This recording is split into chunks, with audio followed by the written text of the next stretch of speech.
Bonjour à toutes et à tous et bienvenue sur le podcast Bien dans ma thèse.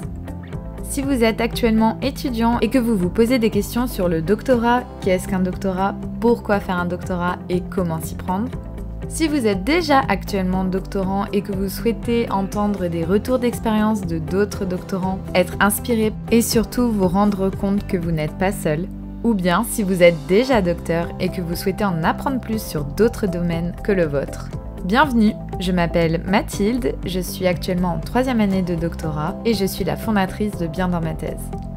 Au travers de ces épisodes, je pars à la rencontre de vous, doctorantes et doctorants, pour que vous puissiez nous partager vos retours d'expérience, vos quotidiens, vos angoisses, vos peurs, mais aussi vos joies. Alors installez-vous bien confortablement et je vous souhaite une très bonne écoute. Aujourd'hui, pour ce premier épisode de la saison 2 des podcasts Bien dans ma thèse, je suis accompagnée de Léonard. Léonard est depuis peu docteur en recherche opérationnelle. Il va nous parler pendant ce podcast de sa thèse dans 2 laboratoires différents, pas du tout au même endroit, mais aussi de son après-thèse, à savoir un postdoc. Si vous avez raté l'information, je me suis challengée ce mois-ci pour vous partager un podcast par semaine, donc je suis très contente d'ouvrir ce challenge avec ce premier podcast. Et j'espère que toute cette série va vous plaire et va vous accompagner pendant ces temps un peu incertains. Courage à toutes et à tous pour vos thèses. Il faut rester solidaires et forts tous ensemble. Bonjour Léo. Salut Mathilde. Merci beaucoup d'avoir accepté de participer à ce podcast. Alors, je suis très contente de commencer cette nouvelle édition, on va dire édition 2 des podcasts Bien dans ma thèse avec toi. Est-ce que pour commencer, tu pourrais un peu nous raconter ton parcours scolaire jusqu'au doctorat ? Tout d'abord, merci beaucoup pour l'invitation. Donc mon parcours scolaire, ça a été assez normal, on va dire, au début. Bon, j'ai sauté 2 années quand j'étais jeune. J'ai fait une maturité en Suisse, donc l'équivalent du bac, bilingue. Et ensuite, je me suis dirigé dans les maths, parce que c'est la matière qui m'attirait le plus. Donc j'ai fait un parcours de mathématiques à l'EPFL à Lausanne. Et à la fin de ce parcours, j'ai décidé de partir en thèse, parce que c'était la continuation logique de mes études. Et du coup, j'ai trouvé d'abord un stage de recherche à l'EPFZ à Zurich, où j'ai travaillé pendant 3 mois. Et finalement, j'ai dû chercher une thèse ailleurs, ce qui m'a pris environ 8 mois et j'ai fini par faire une thèse en France, entre Lille et Perpignan. Bon, mes proches le savent, quand j'entends EPFL ou EPFZ, je suis en ébullition. Euh, du coup, le doctorat, est-ce que pour toi c'était une évidence depuis le début ou la moitié de tes études? Ou au contraire, est-ce que ça t'est venu assez tard? Est-ce que c'est parce que finalement tu avais peur après tes études à l'EPFL, tu savais pas trop vers quoi te diriger et ça s'est offert à toi? Ou vraiment c'était une envie profonde que tu avais depuis un certain moment? Alors envie profonde, c'est peut-être un peu trop, mais effectivement, j'ai toujours été, titillé par l'idée de continuer dans l'académie. Et en fait, ce qui s'est passé, c'est que toutes mes études ont été, il y a eu quelques embûches, mais dans l'ensemble, ça a été relativement facile dans le sens où j'ai jamais été vraiment mis en danger et je voyais le doctorat comme une opportunité de prouver à moi-même ce que j'étais capable de faire. Le but était aussi de pouvoir apporter finalement ma petite brique à l'édifice de la science et faire quelque chose de réellement novateur. Parce que toutes les études finalement consistent à ressortir les connaissances apprises en cours. Alors qu'un doctorat donne vraiment cette opportunité de créer quelque chose de nouveau et c'est ça qui m'a vraiment motivé à continuer dans cette voie-là. Alors en introduction, tu nous disais que tu aurais souhaité faire ta thèse à l'EPFZ. Finalement, comment ça s'est passé pour toi, tout ce processus de recherche de thèse? Est-ce que ça a été compliqué? Est-ce que tu trouves que tu as été bien guidé? Est-ce que tu as reçu de l'aide? Ou au contraire, est-ce que tu as dû te débrouiller tout seul? Il y a eu plusieurs étapes. Ce qui s'est passé, c'est qu'en sortant de mes études, j'ai trouvé une annonce sur le site de l'EPFZ pour un doctorat qui avait l'air très, très intéressant, pour lequel, du coup, j'ai fait ma candidature et j'ai été pris pour une période d'essai.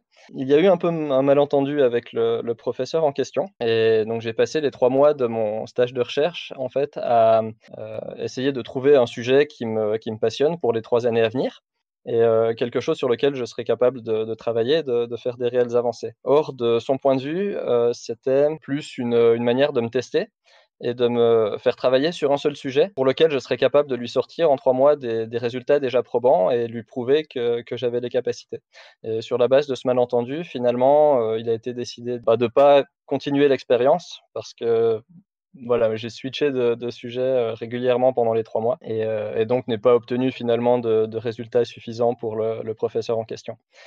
Donc en sortant de ça, j'étais un peu mitigé évidemment, mais finalement ce qui s'est passé, c'est que j'étais sûr de mon choix, de vouloir faire un doctorat. Je savais à ce moment-là que c'était ce que je voulais faire. Je voulais pas rester sur un sentiment d'échec et du coup, j'ai vraiment pris le temps de chercher quelque chose de nouveau et j'ai passé, 8 mois en tout à chercher un doctorat, donc par plusieurs moyens.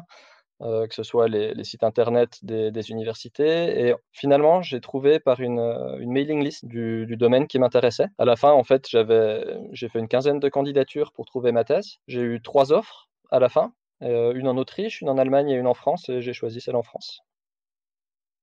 Alors justement, ça tombe bien que tu finisses par ça parce que j'allais te poser la question. Le doctorat en France, c'est quand même comment dire, un diplôme assez particulier parce que quand on regarde le doctorat à l'échelle européenne, voire mondiale, en France, on est, je crois, le pays où il y a le moins d'années d'études pour le doctorat. En Suisse, si je me trompe pas, c'est bien 5 ans la moyenne, non? Ça doit être quelque chose comme ça, Ouais. 4-5 ans.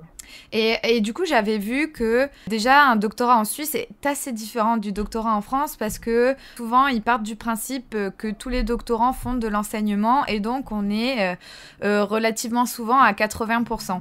Du coup, ce que j'allais te demander, c'est est-ce que tu aurais préféré faire un doctorat sur un autre modèle, donc dans un autre pays finalement? Pourquoi tu as choisi la France alors que la durée est plus courte, les timings sont plus serrés? Alors en fait, c'était un des arguments pour faire la thèse, c'était la durée finalement qui était assez courte et j'avais dans l'idée de pouvoir, après la thèse, partir en postdoc et du coup profiter des années que j'aurais finalement passées en thèse à l'étranger, pour les passer en postdoc, ailleurs.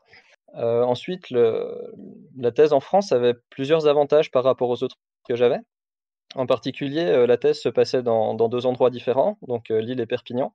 Donc il y avait cet avantage d'avoir plusieurs, directeurs de thèse qui étaient très attirantes quand même et de plus, c'était une thèse, non pas une thèse CIFRE, mais une thèse en rapport avec l'industrie. Donc j'ai travaillé en collaboration étroite avec, EDF et ça apportait du coup, à mon avis, une plus-value à ma thèse et c'est une des raisons principales pour lesquelles j'ai choisi ce doctorat-là. Encore une fois, parfaite transition. Est-ce que maintenant tu peux nous parler de ta thèse, de ton sujet de thèse, dans le domaine dans lequel tu étais et nous parler ensuite à quoi ressemblait ton quotidien de doctorant en France?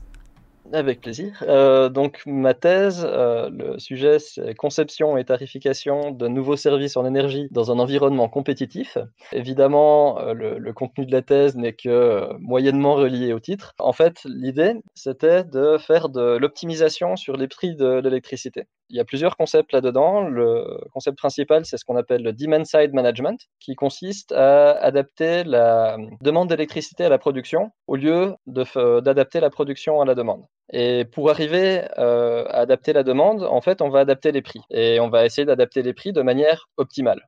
Donc, en gros, l'idée est de maximiser le profit d'EDF, tout en proposant des prix plus bas aux consommateurs. Donc c'est une espèce de format heure pleine, heure creuse, mais effectué de manière plus précise. Et donc ça, c'était l'essentiel le sujet principal de ma thèse. Et puisque j'ai eu la chance d'avoir 2 directeurs de thèse différents, j'ai pu aborder ce sujet-là sous différents angles. Donc un angle un peu plus analytique et un angle un peu plus, quantitatif. Pour faire ces adaptations de prix de l'électricité, on utilise un outil qui s'appelle, l'optimisation biniveau, où en fait on prend en compte la réaction des consommateurs de manière explicite dans le problème d'optimisation du fournisseur d'électricité, en fait. Et ce sont des outils mathématiques assez compliqués. Donc il y a beaucoup de travail théorique à faire, mais aussi beaucoup de travail pratique pour résoudre ceci. Ensuite, le domaine principal, s'appelle la recherche opérationnelle, qui est plus ou moins à l'intersection entre les mathématiques et l'informatique. Mes journées ont été pas mal remplies par de la programmation parce qu'en fait, tous les modèles, conçus pendant la partie théorique du travail devait en fait être vérifié par des expériences numériques par la suite. Donc c'était une espèce d'équilibre entre, poser les modèles de manière à décrire une situation de la vie réelle. Ensuite, analyser ces modèles, mathématiquement, donc voir si on arrive à simplifier, si on arrive à trouver des caractéristiques qui nous permettent de résoudre le problème plus facilement. Et ensuite, programmer ces modèles pour les résoudre avec des solveurs industriels la plupart du temps et voir en fait sur des sets de données, soit sur des exemples académiques, soit sur des sets de données fournis par le partenaire industriel, voir quels résultats on peut obtenir grâce à nos modèles. Et du coup, je suis assez curieuse parce que tu disais au début que tu n'étais pas un test chiffre, mais tu étais en collaboration étroite avec une industrie, avec EDF.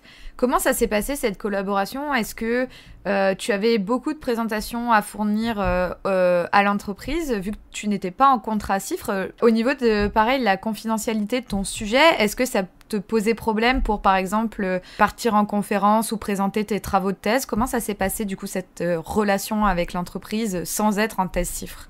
Alors très précisément, la thèse était financée par des projets PGMO, qui est le programme Gaspard-Monge en optimisation, qui est, alors dans les détails, je connais pas tout, mais qui est principalement, financé par EDF. Sauf erreur, c'est la seule, à cette date, thèse à avoir été financée par un tel projet. En fait, la collaboration avec le partenaire s'est effectuée de manière, plus ou moins lointaine. On avait en fait un collaborateur d'EDF qui travaillait avec nous et avec qui on a eu des réunions régulières pour, principalement se mettre d'accord sur quels problèmes attaquer, comment les attaquer et s'assurer qu'en fait EDF était intéressé par les résultats qu'on allait potentiellement obtenir. Ensuite, j'ai eu l'opportunité d'aller travailler pendant 2 semaines dans le nouveau centre de recherche et développement du côté de Paris-Saclay.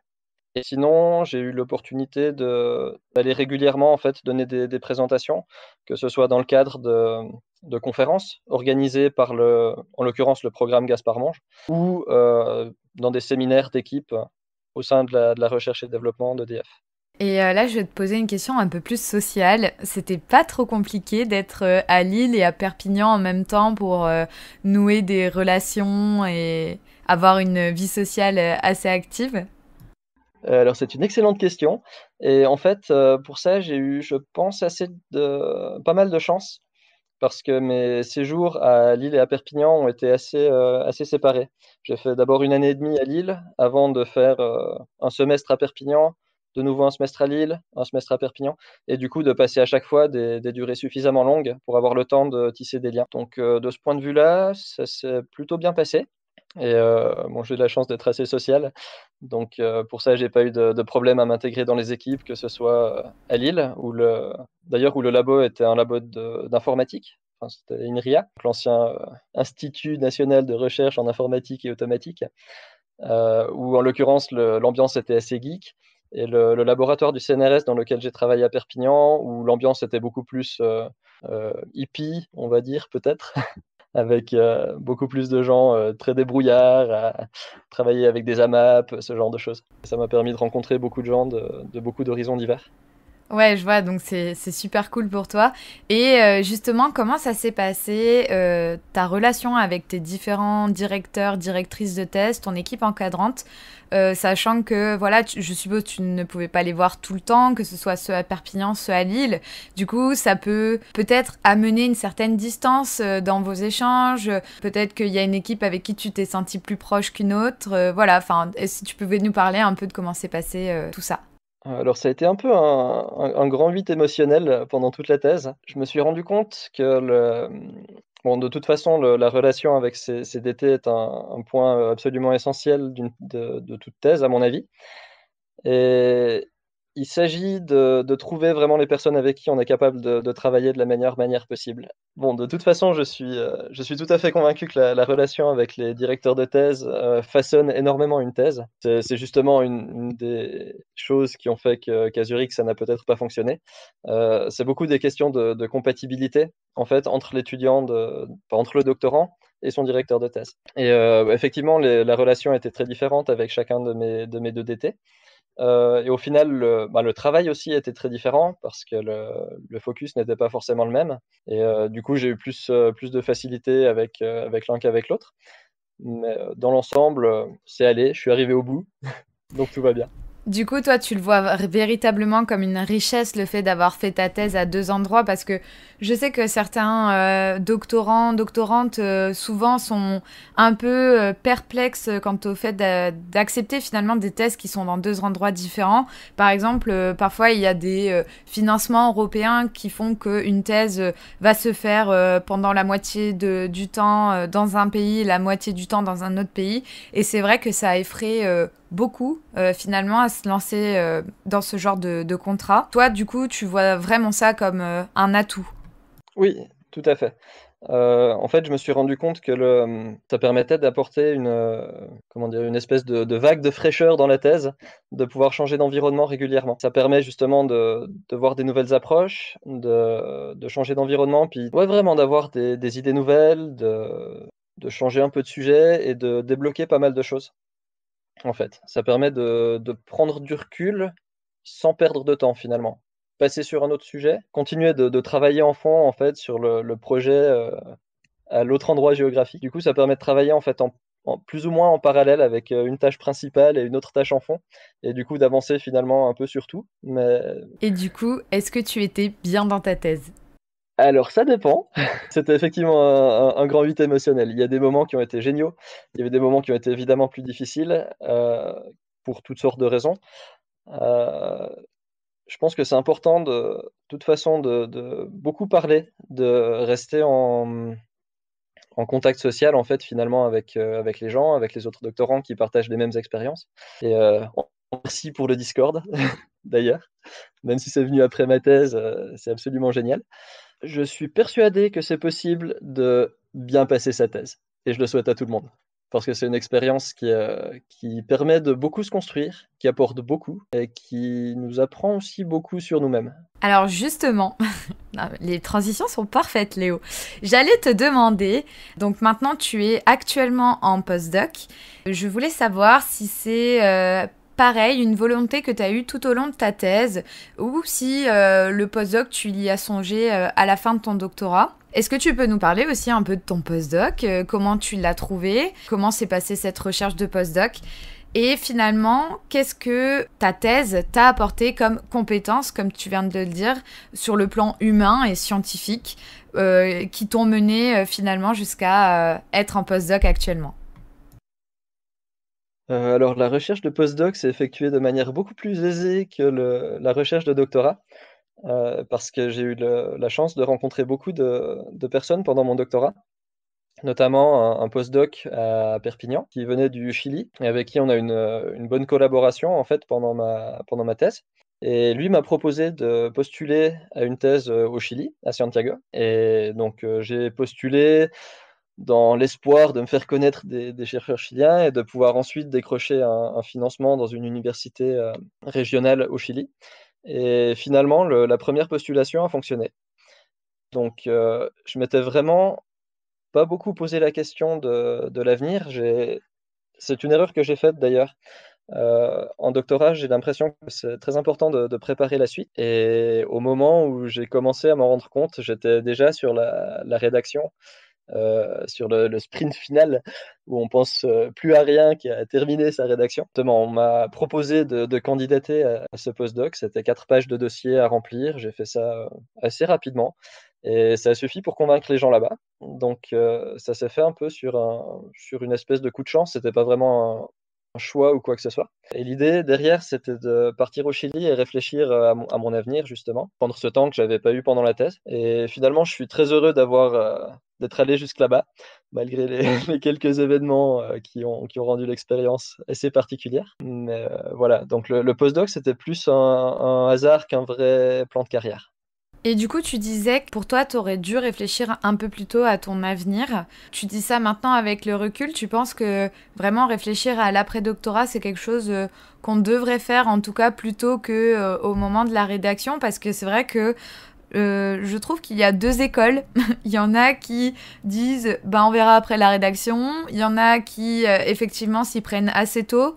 Qu'est-ce que t'en penses?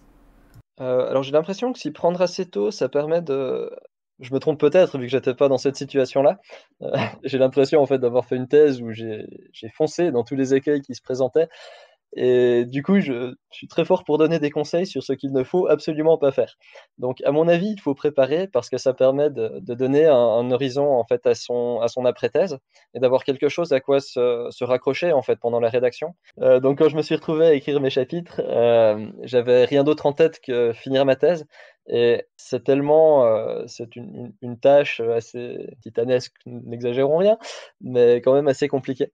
Et ça aurait probablement aidé d'avoir, justement un plan auquel se raccrocher pour la suite, avoir une motivation, avoir un horizon dégagé et pas juste une espèce de mur, qui s'appelle, la fin de la thèse, enfin la soutenance et au-delà de quoi il y a pas forcément grand-chose. Ouais, je comprends, t'as certainement raison. Au niveau de ta rédaction, étant donné que tu étais dans 2 laboratoires différents, comment ça s'est passé? Est-ce que tu as rédigé plus dans une ville qu'une autre et du coup tu envoyais tes chapitres à l'autre laboratoire ou est-ce que tu as fait le déplacement entre les deux pendant ta rédaction? Comment ça s'est passé? Si je me rappelle bien, j'ai commencé ma rédaction, à peu près en juillet 2018 et j'étais à Lille à ce moment-là. C'était d'abord un regroupement de tous les textes que j'avais déjà écrits. D'ailleurs, 2 de mes chapitres sont pratiquement, l'identique de 2 articles que j'ai publiés. Enfin, un qui est publié et l'autre qui est, bientôt publié. En fait, les 2 chapitres ont été écrits avec mon directeur de Perpignan, un avec ma directrice de Lille et finalement, c'était, oui, des envois réguliers à l'un comme à l'autre et j'ai eu de la chance parce qu'il y a eu assez peu de alors il y a eu beaucoup de corrections, mais il y en a eu une seule vague. Voilà, il y a eu besoin que d'une correction, en fait, donc une correction, conséquente, mais une seule étape de correction. Donc finalement, la rédaction de la thèse a été plus ou moins rapide et en fait, j'ai passé pendant la rédaction 2 mois aussi à Perpignan pour finalement, achever les derniers travaux en cours et rédiger aussi avec mon DT de Perpignan. Ok, et du coup, concernant ton postdoc, est-ce que tu peux nous parler un peu de ce que tu as fait en postdoc? Est-ce que c'était très éloigné de ton sujet ou pas du tout? Et finalement, comment tu t'es sentie dans ton postdoc après avoir fait un doctorat? Est-ce que c'était plus dur, plus facile? Est-ce que ça t'a permis de réfléchir à ton avenir comme tu le souhaitais? Alors, pour commencer, je pense que j'ai fait une grave erreur qui n'était de pas prendre de vacances après sa soutenance de thèse. Donc, le but était vraiment de partir au Chili le plus vite possible pour commencer le postdoc, le plus rapidement possible et bon, je pense que j'ai du coup, pris un peu de poids mental de la thèse, dans mon postdoc. Ensuite, en fait, quand je suis arrivé, j'ai eu la chance de travailler avec des gens vraiment super. J'ai pu partir sur des sujets plus théoriques que pendant ma thèse. Donc ça m'a permis de découvrir, en fait, de nouveaux sujets. Voilà, de partir sur des objets plus théoriques qui m'intéressaient bien. Alors un des grands points positifs du postdoc, évidemment, c'est qu'il y a pas la pression de la thèse sur la fin. Mais par contre, on est censé vraiment produire des articles. J'ai beaucoup aimé la possibilité de vraiment faire de la science sans avoir finalement rien d'autre à penser à côté. Donc j'avais pas d'enseignement, j'avais pas de ça peut être un point positif comme un point négatif évidemment. Mais, j'avais vraiment l'opportunité de ne penser qu'à mes articles et ça, c'était assez génial. Après, j'ai eu beaucoup de circonstances particulières. En octobre, 2019, donc, il y a pratiquement une année pile poil au jour où on enregistre ce podcast, des émeutes qui ont commencé à Santiago et donc j'avais, tous les soirs des barricades et des bombes lacrymogènes sous mon balcon, ce qui n'a pas vraiment aidé à me concentrer. Donc, toutes ces questions que je voulais me poser sur mon avenir, ont été un peu, mise sous le tapis en attendant que la situation se calme et enfin, elle s'est calmée en mars, donc quand la pandémie est arrivée. Ce qui fait que ça n'a pas été une année de tout repos.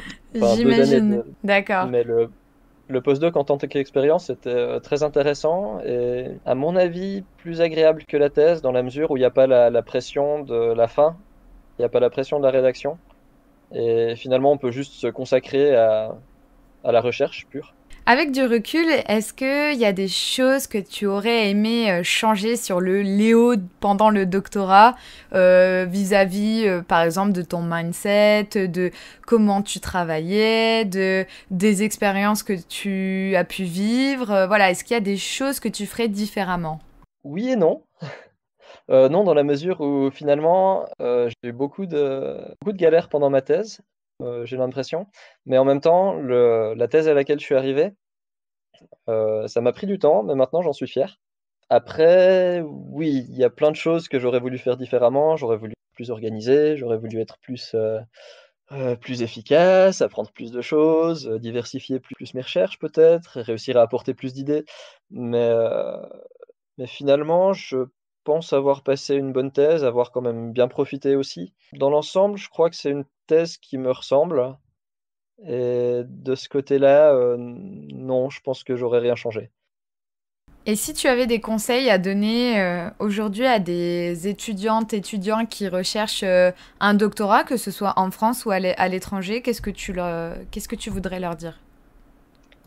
Alors, suivre les conseils des aînés, ce que j'ai pas été du tout doué pour faire. Heu et ensuite, bon, il y a évidemment plein d'outils, qui sont hyper utiles pour la thèse. Enfin, je vais pas en faire la liste parce que ça se trouve, mais ne serait-ce qu'utiliser Zotero pour sa bibliographie.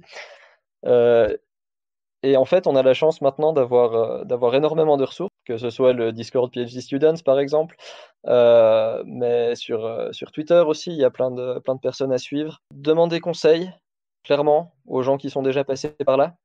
Heu, Demander conseil du coup aux personnes du domaine qui auront des conseils.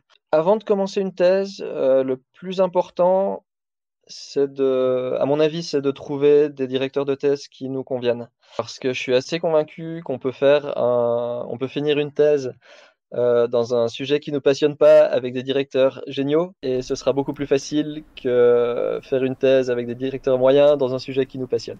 Ouais, c'est ça. En fait, c'est pas forcément parce que le sujet est sexy que votre thèse sera forcément formidable. C'est sûr que si l'équipe encadrante a un certain manque niveau humain, ça peut être compliqué, ouais. Exactement et même pas seulement l'encadrement d'ailleurs, je pense que c'est très important de garder des liens sociaux en fait durant toute sa thèse et simplement de parler de ses expériences, parler de ses difficultés avec les gens qui nous entourent et particulièrement ses co-doctorants, les gens qui ont la même expérience et ça permet vraiment de se rendre compte, qu'on n'est pas seul, qu'on vit tous, on passe tous par les mêmes étapes et à mon avis, c'est quelque chose de très important. Ouais, je suis d'accord avec toi.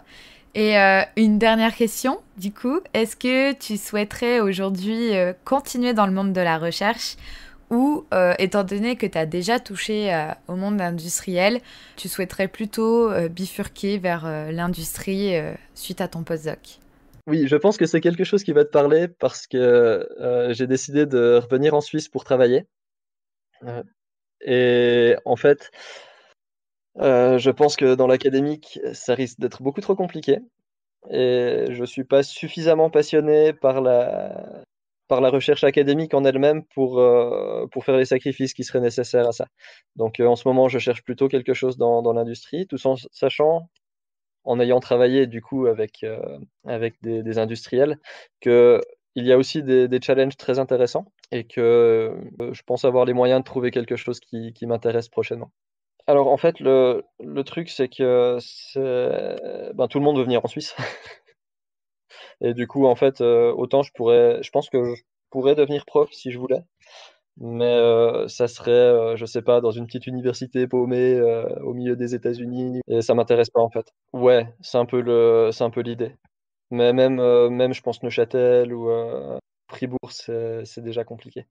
D'accord, bah merci beaucoup Léo pour avoir répondu à toutes ces questions. Merci de ton temps et puis j'espère que prochainement tu nous donneras des bonnes nouvelles concernant un futur poste en Suisse. Merci à toi Mathilde, c'était un plaisir. Merci d'avoir suivi ce nouvel épisode. Je vous donne donc rendez-vous la semaine prochaine, même heure, même endroit, pour un prochain podcast qui, je pense, va énormément vous plaire. Attention teasing. N'hésitez pas à suivre l'actualité de Bien dans ma thèse sur les comptes Instagram, les comptes LinkedIn, les comptes Twitter, @biendansmathèse à chaque fois. Et je vous remercie pour votre fidélité. À bientôt!